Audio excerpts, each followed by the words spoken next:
There can be no former because there's no current. And therefore, it's just a prime minister. He is the second prime minister and remains the second prime minister. But let me first begin by Philip Kakai, Mheshimiwa Kimani Kuria, distinguished guests, ladies and gentlemen, hamjambo. Hamjambo tena. Yes, I don't know why I was invited to come, but I've been invited all the same. And I'm very happy to be here again to talk to the accountants, because I know that accounts is a very important function in business. Some of you may have read Shakespeare's The Merchant of Venice. Mwalimu Nyerere translated in Swahili. It's called Mbepari of Venice. Now, Mbepari of Venice, his only problem was that he did not take account of interest, because he loaned someone money, that is Mr. Shylock, but he did not put interest into the contract.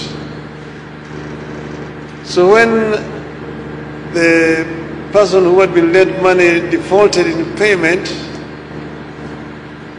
he demanded that he should now be given the security, which was a pound of flesh. But then now he was told that, yes, you said you take a pound of flesh, but never did you say that there will be a blood. The blood will not spill. So he'll say, take your 1 pound of flesh, but there's no blood. In other words, he did not put interest in the contract. That is how he failed. And that is what teaches us about accountancy. So I'm very happy to be here this morning to talk to you, and if I take too long, tell me to stop. I'm honored to join you for the 42nd annual seminar of the Institute of Certified Public Accountants of Kenya, and particularly to speak to you on the subject of economic transformation. Allow me first to congratulate the leadership of this institution, both for this prestigious seminar and the invaluable role this organization continues to play in the development of our country. ISPAC has been at the forefront of pushing for the highest standards of financial integrity and professionalism within the accounting sector. It also continues to be a pivotal voice on the pressing issues confronting our nation. This includes advocating for good governance and fostering accountability in both public and private sectors. You tasked me to speak on the subject of navigating the winds towards the achievement of Vision 2030 and economic transformation. In the interest of time, I wish to go straight to the subject. I am passionate and nostalgic about Vision 2030.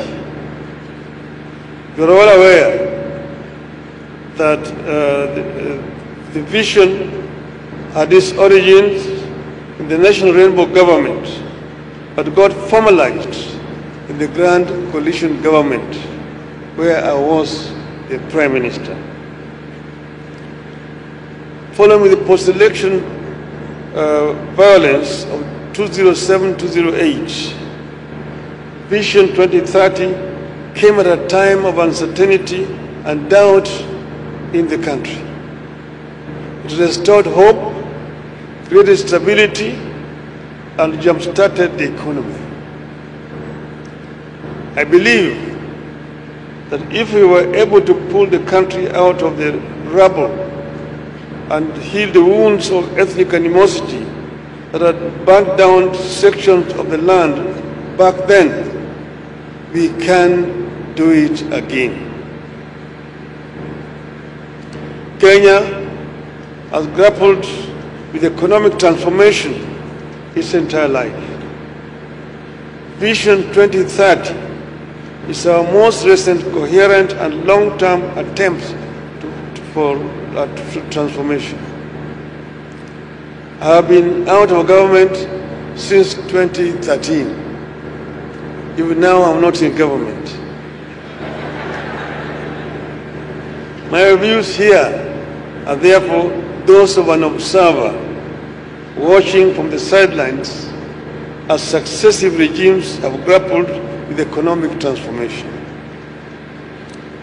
These are my observations on what has been achieved, what is holding us back, and what more needs to be done. We have made significant progress in many spheres. Our banking, services, and hospitality sectors remain very competitive. We have heavy investment in infrastructure and connectivity. Our uptake of technology is admirable.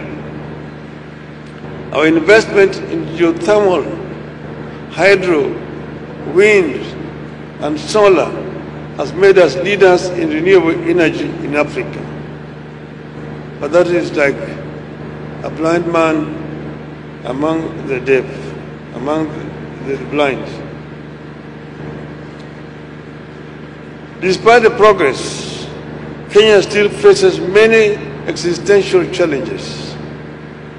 These include massive unemployment, rising cost of living, inflation, debt, income inequality, climate change, and ethnic-charged toxic politics, among others.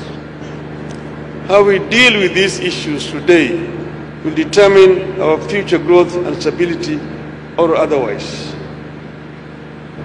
The instability and prospects and protests we witnessed last year indicate that we do not have the luxury of time to create a country and an economy that works for everyone.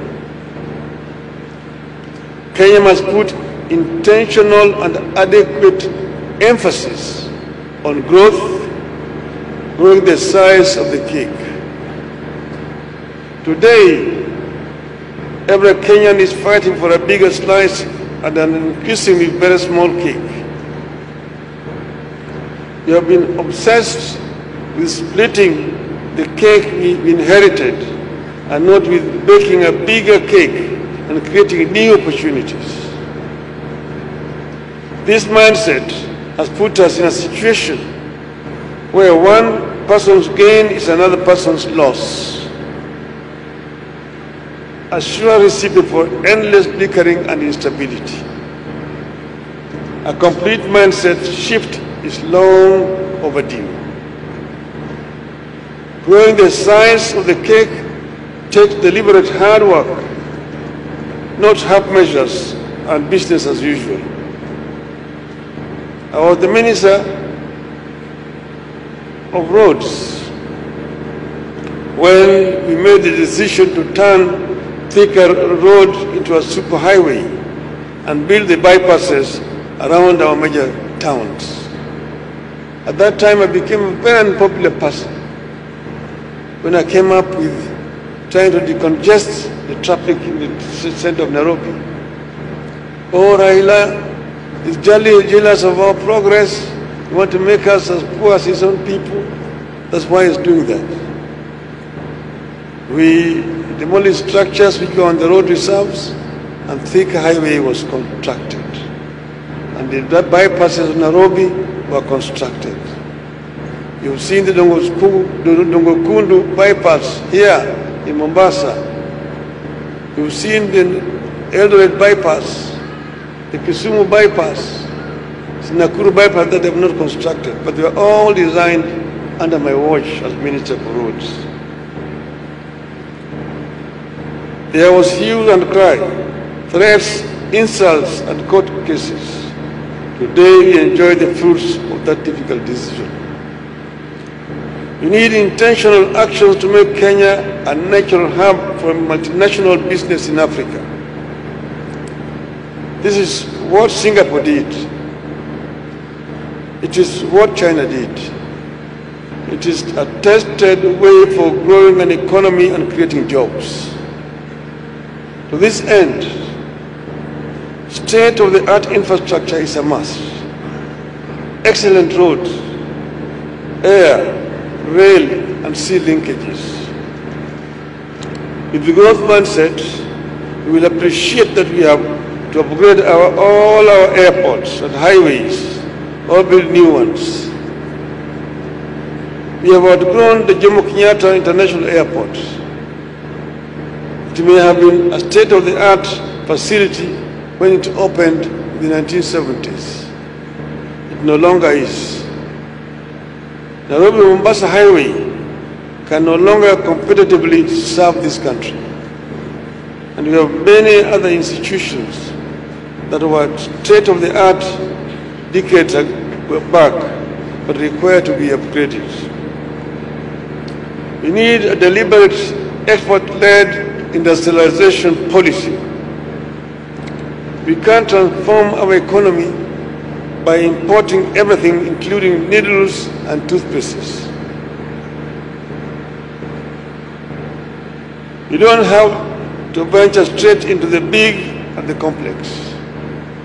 Singapore began its industrialization journey with factories producing items like matches, fish hooks, and mosquito coils to satisfy the most basic needs. This is what gave way to the strong clusters in higher valued added electronics, petrochemicals, components, and precision engineering by the late 70s and early 80s. The ongoing efforts by the government to develop industrial parks and special economic zones should therefore be encouraged and upscaled. We should then go all out to attract global multinational corporations to these parks as vehicles for industrial growth. To grow the size of the cake, we have to adopt a low and transparent tax regime and back it with a clean, lean, and efficient bureaucracy, a strong regulatory and legal framework, and a clean and green growth trajectory. Then we inject into the mix a fair and transparent judiciary.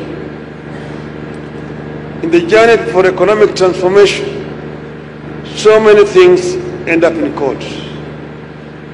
A country stagnates and loses opportunities when its judiciary is corrupt, opaque, and incompetent. You have to produce and deploy world-class manpower. This is sometimes require that we integrate foreign and homegrown talent and being intentional in the sharing of skills and best practices. Once you have the human capital, you must pursue a rigorous application of meritocracy in its deployment. Meritocracy simply requires that we let the best person do the job if you want the results. Economic transformation therefore dictates that we embrace a zero tolerance for nepotism, complacency, corruption, and tribalism in all sectors of our economy. Education is critical to sustainable economic transformation. We therefore have to invest in uncompromising standards for a universally accessible, top-class public education system, the attention on provision of technical skills relevant to industrialization. Kenyans should never have to turn to heavily commercial private schools to access quality education. And this is what China did. China spent time trying to impart knowledge on its youth. And so that by the time they liberalized the economy, China became a very attractive investment destination because they had a huge population of young people who are skilled and cheap. So the manufacturing facilities in the West saw a big opportunity in China. That's why they all migrated to China. If you take automobile industry, for example, you take Mercedes, BMW, VW, Volvo, Ford, Nissan, Toyota, Hyundai, they're all in China. You're telling me in Germany that, look, it is cheaper to manufacture Mercedes-Benz in China and ship it back to Germany than the one manufactured in Stuttgart.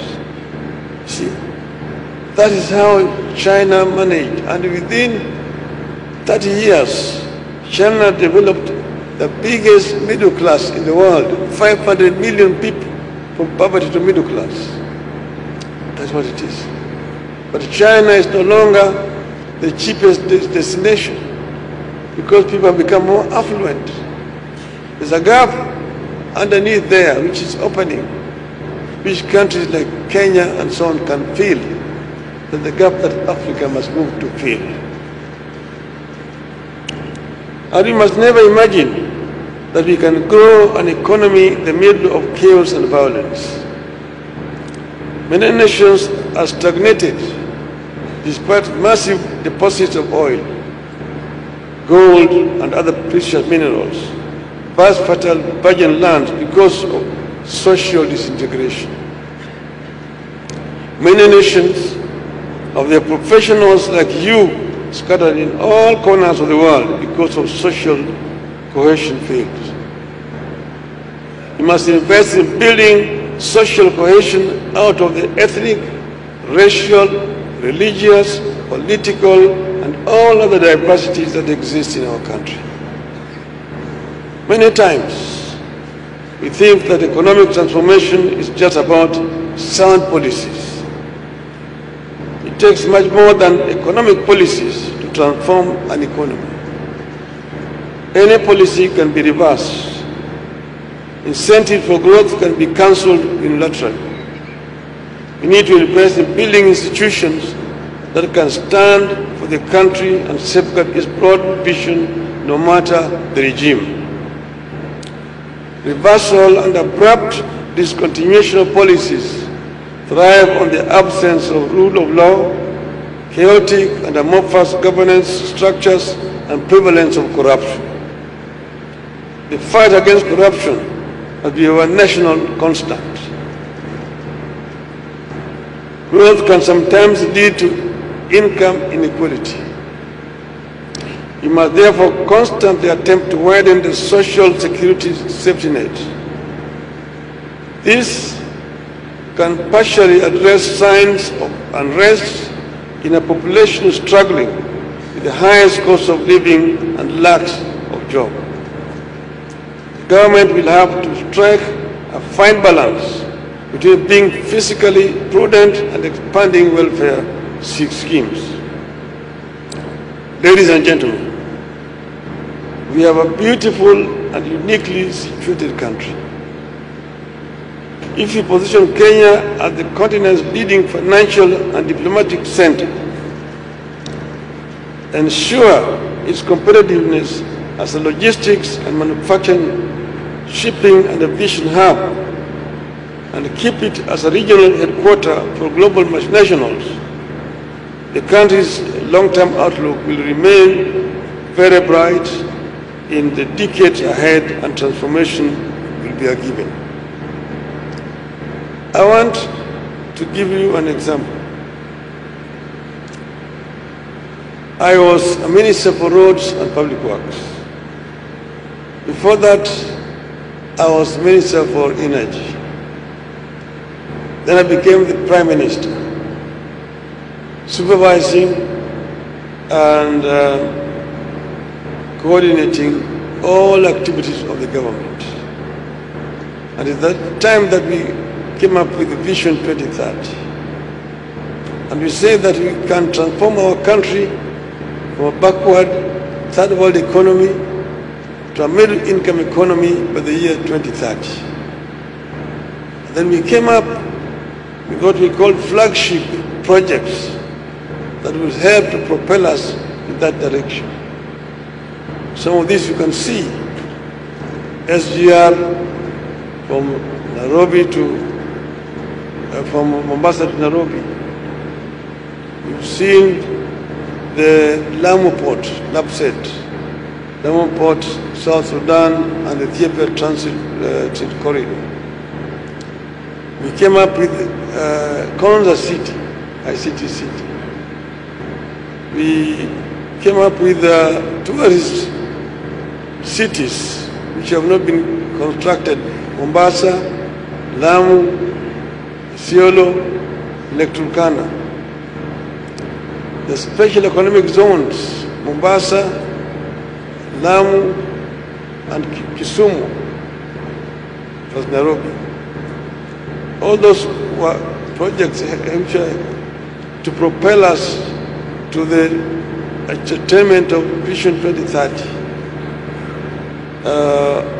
We had said we needed to have a properly disciplined and highly trained manpower, which is a prerequisite for that kind of development. So when we started, we did achieve. When we first came into government in 1963, we found almost an empty coffers. That is 2003. The government was depending on IMF and World Bank. And when the Paris Club closed down on the government, there was literally nothing. So when we came in, we had made a promise to introduce free primary education. And the president then insisted we must introduce free primary education. Money was not there. We found the government was raising very little money out of taxes. It is not the issue of introducing taxation, different all forms of taxes. It does not help if it is leaking. You can have so many taxes introduced. You punish your population, but there's very little out of it. So we addressed this issue. When we addressed it, we had insufficient funds. So later on, a friend of mine, the former president of Tanzania, Mr. Magufuli, when I went to attend his inauguration ceremony, he asked me to remain behind. After he had met with all the heads of states. Then when we met, he told me, look, Raila, me and you have been ministers of roads. And I know how to run ministries. But me, I have never been a president. You have been a prime minister. You know how to run a government. I want you to advise me how to manage my government. I spent 3 days with my friend, Magufuli. We talked about many other things, but simply put, see, it boils down to just two things: income and expenditure. Full stop. The rest are details. Here, you need to look at what are your sources of income. You must have proper income, and most of them are through taxation. This is where accountants now come in. You You have got people, there's income tax, there's customs, there's VAT, all the forms of income. And then expenditure. So we found that there were leakages first in terms of income. The government was supposed to be collecting taxes, but very little of those taxes were getting into government coffers. Most of it was going to the pockets of officers. So we created a lot of ticks in between,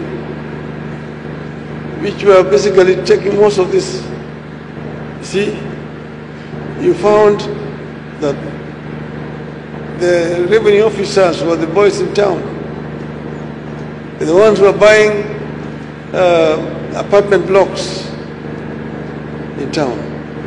The ones who are driving the latest models of cars in town.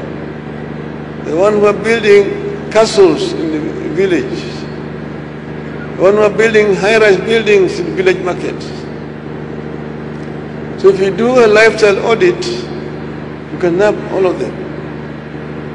This is what we did. And we fired a number of them, retained those who are retainable. Then all of a sudden, the income begin to rise.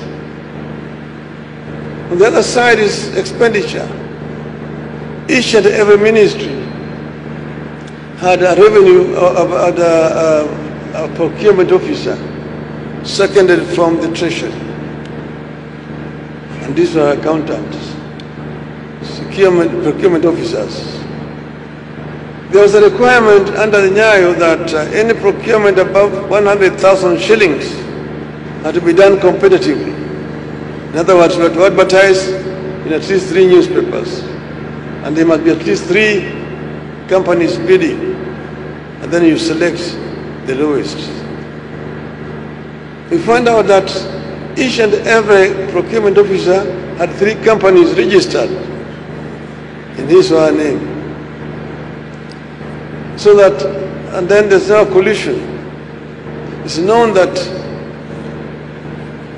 the procurement officer in education supplies health. The one on health supplies agriculture.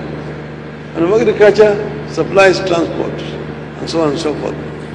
Whenever there is any kind of a tender, in one ministry, only one fellow would tender. 3 companies all belonging to one person. And you pick the lowest. An item that is supposed to cost 100,000 shillings is bought at 1 million shillings. Then this is now shared among them. So government was procuring very expensively. There was no value for money. First, revenue is not coming, very little is coming, unless that comes, it's also wasted on this other side. When we plug both these sides, the revenue side, the revenue went up. The procurement side we also dealt with. Then the cost of procurement also went down, and there was also quality. When I was Minister for Roads and Public Works, I found when tarmacking of a standard 1 kilometer road, 5.5 meters in width, was an average of 55 million shillings per kilometer.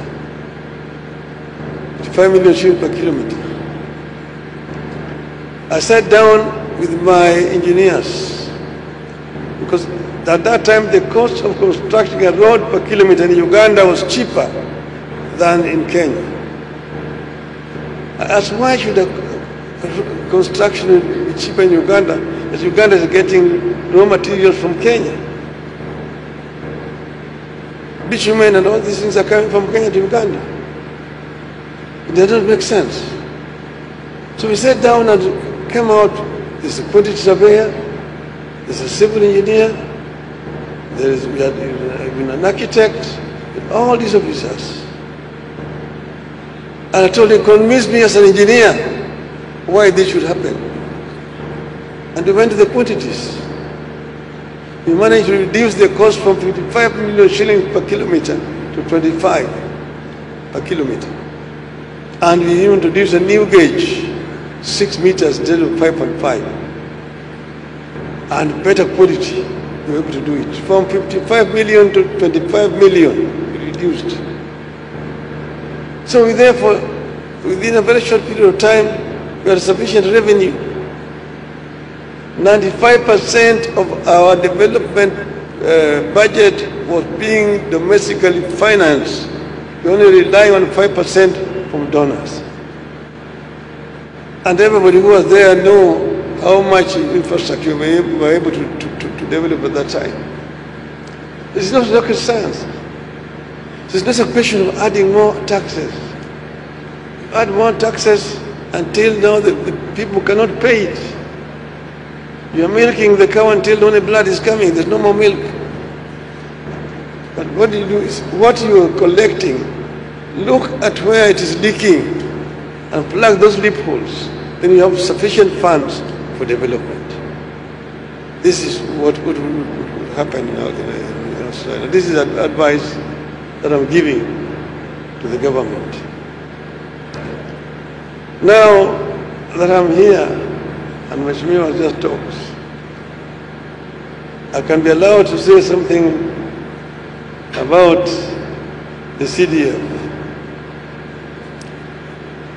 This is an issue, it's a burning issue.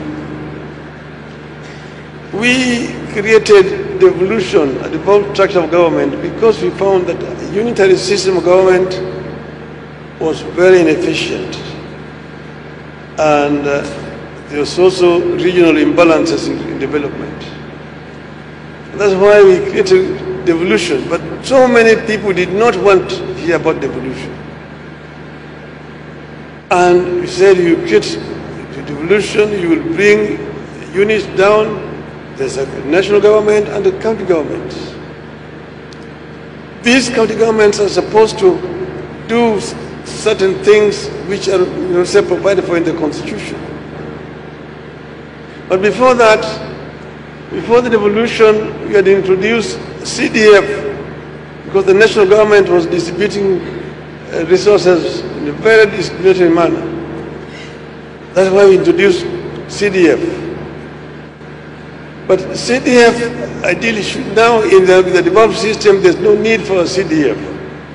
CDF should be the responsibility of the county government. Members of parliament are supposed to do 3 things: representation, legislation, and oversight. They should oversight the national government. How do we oversight the national government when you yourself are also implementing projects? Contract notes. Now they're doing what is so-called public participation, asking the public. But I just want to tell them, do all the public participation you want. Ultimately, you must go to a referendum. In the referendum, you will lose. It does not happen in another country. It's not that we don't want bursaries. Yes, bursaries should be there, but bursaries should be distributed by the county government, not by members of parliament, not by MCAs. This is very important. It's very critical in terms of division of responsibilities in the government. You have got legislature, you have got judiciary, you have got executive. It's very important. And if this happens, you will see that a lot of development will take place in the counties. I'm not defending the governors. Those who are corrupt should face the law. Those who are corrupt should face the law. But it is not, does not make any sense when a president goes to launch a road in a constituency and the contractor is the member of parliament from the next constituency. The contractor. It does not make any sense at all. So this is what is happening here is primitive. We need to discard it, and we need to allow the CDF money and all that road maintenance funds to go to the county government so that the county government can be able to discharge their constitutional duties. This is a point I wanted to make. I know I'm not deviated from my subject. But generally, let me say that accountants do a very important role in governance. And what you guys are doing is commendable because you're trying to set up standards for accounting officers in the country, which is required so that the country can be able to develop in a much more faster way. We have one country only, and this country we must protect and defend. Kenya has real potential, but Kenya has lagged behind because of policies which have been followed in the past. In 1963, as we attained independence, Kenya's economy was equivalent to that of South Korea. Kenya, Ghana, and South Korea were at the same comparable state of economic development. Now, 62 years later, things have changed. In 1963, the levels of industrialization, the GDP, the per capita income, the levels of literacy, the levels of health service provision and so on were comparable, Kenya and South Korea. Now today, South Korea's economy is 45 times bigger than that of Kenya. You need to ask yourself, what did the Koreans did right that Kenya got wrong? If you answer that question, then you are on the way to answering the Kenyan's problem. And I'm sure the answer is known. What we need to do, we just have to wake up and start doing it. Thank you very much, ladies and gentlemen.